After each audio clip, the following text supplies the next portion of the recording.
Okay, thank you very much. This is big stuff. We appreciate you being here. Late last night and early today, at my direction, the United States Armed Forces conducted an extraordinary military operation in the capital of Venezuela. Overwhelming American military power, air, land, and sea, was used to launch a spectacular assault. And it was an assault like people have not seen since World War II. It was a force against a heavily fortified military fortress in the heart of Caracas to bring outlaw dictator Nicolás Maduro to justice. This was one of the most stunning, effective, and powerful displays of American military might and competence in American history. And if you think about it, we've done some other good ones, like the attack on Soleimani, the attack on al-Baghdadi, and the obliteration and decimation of the Iran nuclear sites just recently in an operation known as Midnight Hammer, all perfectly executed and done. No nation in the world could achieve what America achieved yesterday, or frankly in just a short period of time. All Venezuelan military capacities were rendered powerless as the men and women of our military, working with U.S. law enforcement, successfully captured Maduro in the dead of night. It was dark. The lights of Caracas were largely turned off due to a certain expertise that we have. It was dark and it was deadly. But captured along with his wife, Celia Flores, both of whom now face American justice. Maduro and Flores have been indicted in the Southern District of New York, Jay Clayton, for their campaign of deadly narco-terrorism against the United States and its citizens. I want to thank the men and women of our military who achieved such an extraordinary success overnight with breathtaking speed, power, precision, and competence. You rarely see anything like it. You've seen some raids in this country that didn't go so well. They were an embarrassment. If you look back to Afghanistan, or if you look back to the Jimmy Carter days, they were different days. We're a respected country again, maybe like never before. These highly trained warriors, operating in collaboration with U.S. law enforcement, caught them in a very ready position. They were waiting for us. They knew we had many ships out in the sea. We're just sort of waiting. They knew we were coming. So they were in a ready, what's called a ready position. But they were completely overwhelmed and very quickly incapacitated. If you would have seen what I saw last night, you would have been very impressed. I'm not sure that you'll ever get to see it, but it was an incredible thing to see. Not a single American service member was killed, and not a single piece of American equipment was lost. We had many helicopters, many planes, many people involved in that fight. But think of that, not one piece of military equipment was lost, not one service member was, more importantly, killed. The United States military is the strongest and most fearsome military on the planet by far, with capabilities and skills our enemies can scarcely begin to imagine. We have the best equipment anywhere in the world. There's no equipment like what we have, and you see that even if you just look at the boats. You know, we've knocked out 97% of the drugs coming in by sea. 90%. Each boat kills on average 25,000 people. We knocked out 97%. And those drugs mostly come from a place called Venezuela. We're going to run the country until such time as we can do a safe, proper, and judicious transition. So we don't want to be involved with having somebody else get in and we have the same situation that we had for the last long period of years. So we are going to run the country until such time as we can do a safe, proper, and judicious transition. And it has to be judicious because that's what we're all about. We want peace, liberty, and justice for the great people of Venezuela, and that includes many from Venezuela that are now living in the United States and want to go back to their country. It's their homeland. We can't take a chance that somebody else takes over Venezuela that doesn't have the good of the Venezuelan people in mind. We've had decades of that. We're not going to let that happen. We're there now, and what people don't understand, but they understand as I say this, we're there now, but we're going to stay until such time as the proper transition can take place. So we're going to stay until such time as we're going to run it, essentially, until such time as a proper transition can take place. As everyone knows, the oil business in Venezuela has been a bust, a total bust, for a long period of time. They were pumping almost nothing by comparison to what they could have been pumping and what could have taken place. We're going to have our very large United States oil companies, the biggest anywhere in the world, go in, spend billions of dollars, fix the badly broken infrastructure, the oil infrastructure, and start making money for the country. And we are ready to stage a second and much larger attack if we need to do so. So we were prepared to do a second wave if we needed to do so. We actually assumed that a second wave would be necessary, but now it's probably not.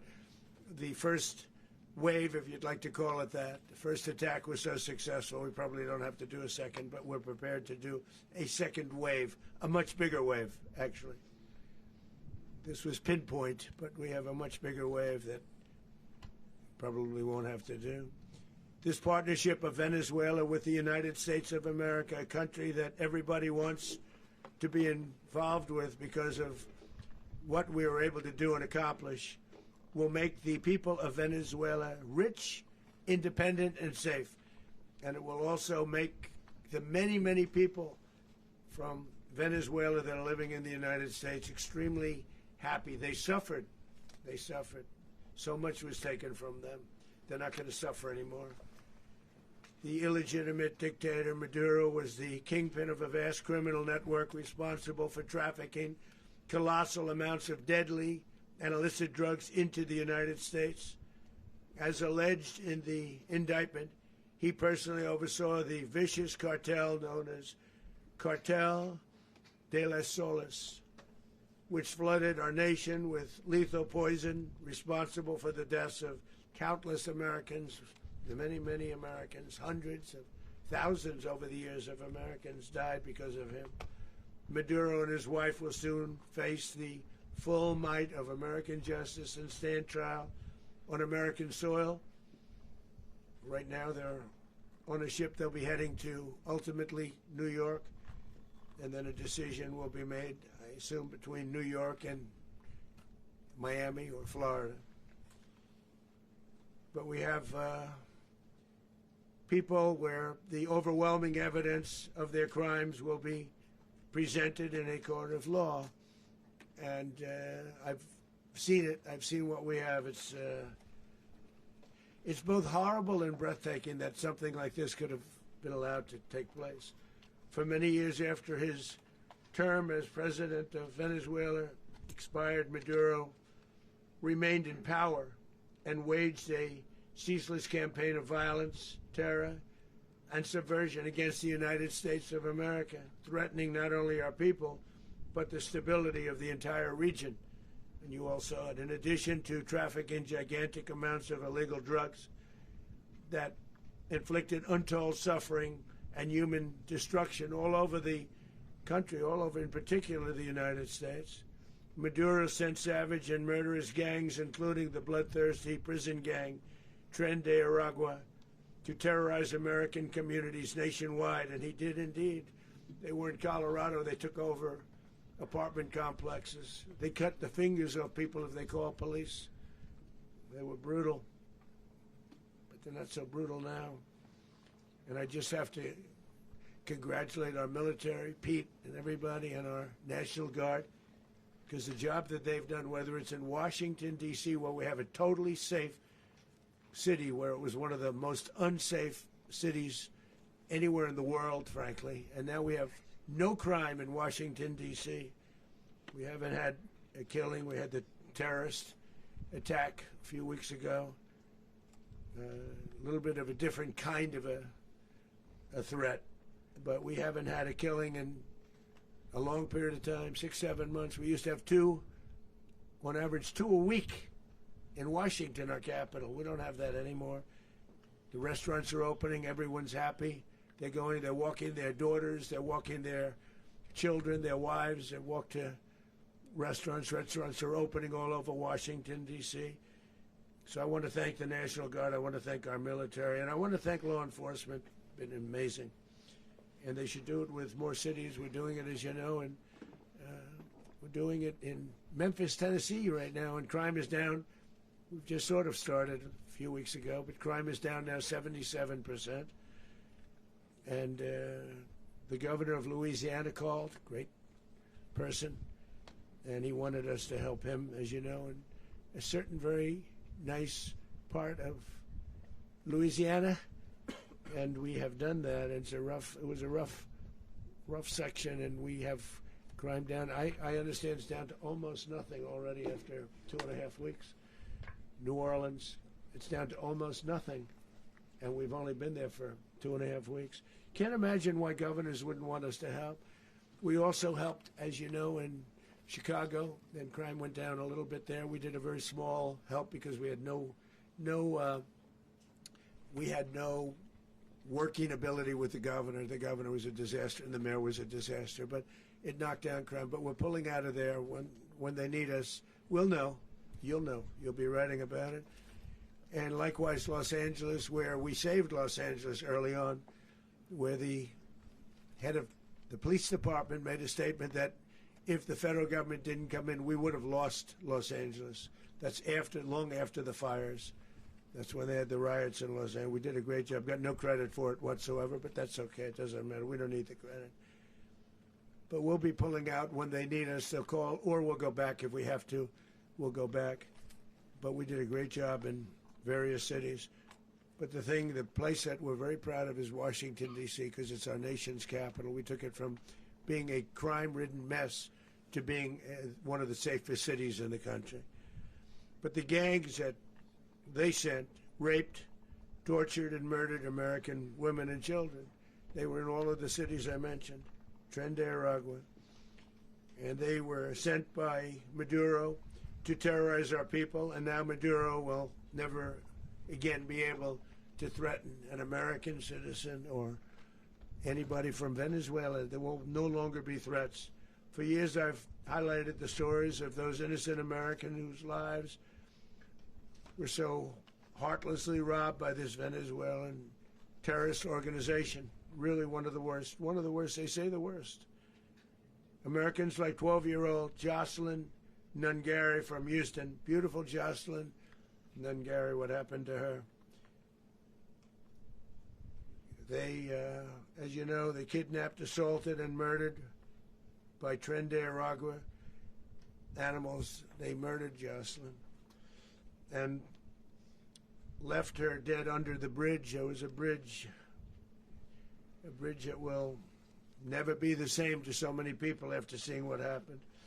As I've said many times, the Maduro regime emptied out their prisons, sent their worst and most violent monsters into the United States to steal American lives. And they came from mental institutions and insane asylums. They came from prisons and jails.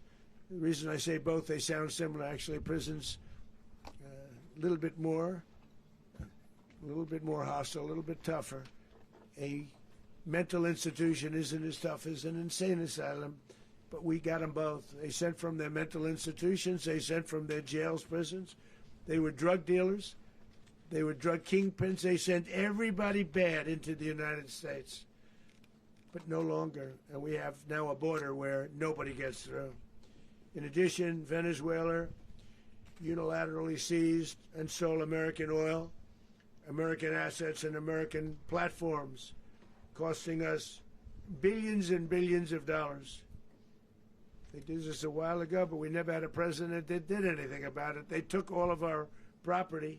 It was our property. We built it. And we never had a president that decided to do anything about it. Instead, they fought wars that were 10,000 miles away. We built Venezuela oil industry with American talent, drive, and skill, and the socialist regime stole it from us during those previous administrations, and they stole it through force. This constituted one of the largest thefts of American property in the history of our country. Considered the largest theft of property in the history of our country.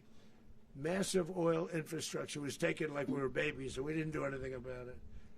I would have done something about it.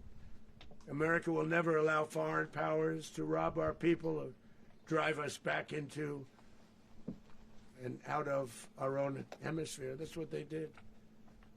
Furthermore, under the now deposed dictator Maduro, Venezuela was increasingly hosting foreign adversaries in our region and acquiring menacing offensive weapons that could threaten U.S. interests and lives. And they used those weapons last night. Potentially in league with the cartels operating along our border. All of these actions were in gross violation of the core principles of American foreign policy, dating back more than 2 centuries, and not anymore. All the way back, it dated to the Monroe Doctrines, and the Monroe Doctrine is a big deal, but we've superseded it by a lot. By a real lot. They now call it the Monroe Document. I don't know. It's Monroe Doctrine. We sort of forgot about it. It was very important, but we forgot about it. We don't forget about it anymore. Under our new national security strategy, American dominance in the Western Hemisphere will never be questioned again. Won't happen. So just in concluding, for decades, other administrations have neglected or even contributed to these growing security threats in the Western Hemisphere. Under the Trump administration, we are reasserting American power in a very powerful way in our home region. And our home region is very different than it was just a short while ago. The future will be, and we did this in my first term. We had great dominance in my first term, and we have far greater dominance right now. Everyone's coming back to us. The future will be determined by the ability to protect commerce and territory and resources that are core to national security. These are core to our national security. Just like tariffs are, they've made our country rich, and they've made our national security stronger than ever before. But these are the iron laws that have always determined global power. And we're going to keep it that way. We will secure our borders. We will stop the terrorists. We will crash the cartels, and we will defend our citizens against all threats, foreign and domestic. Other presidents may have lacked the courage or whatever to defend America, but I will never allow terrorists and criminals to operate with impunity against the United States. This extremely successful operation should serve as warning to anyone who would threaten American sovereignty or endanger American lives. Very importantly, the embargo on all Venezuelan oil remains in full effect. The American Armada remains poised in position, and the United States retains all military options until United States demands have been fully met and fully satisfied. All political and military figures in Venezuela should understand what happened to Maduro can happen to them, and it will happen to them if they aren't just, fair, even to their people. The dictator and terrorist, Maduro, is finally gone in Venezuela. People are free. They're free again. It's been a long time for them, but they're free. America is a safer nation. This morning, it's a prouder nation this morning because it didn't allow this horrible person and this country that was doing very bad things to us. It didn't allow it to happen. And the Western Hemisphere is right now a much safer place to be. So I want to thank everybody for being here. I want to thank General Raisin Kane. He's a fantastic man. I've worked with a lot of generals. I worked with some I didn't like. I worked with some I didn't respect. I worked with some that just weren't good. But this guy is fantastic. I watched last night one of the most precise attacks on sovereignty. I mean, it was an attack for justice. And I'm very proud of him, and I'm very proud of our Secretary of War, Pete Hegseth, who I'm going to ask to say a few words. Thank you very much.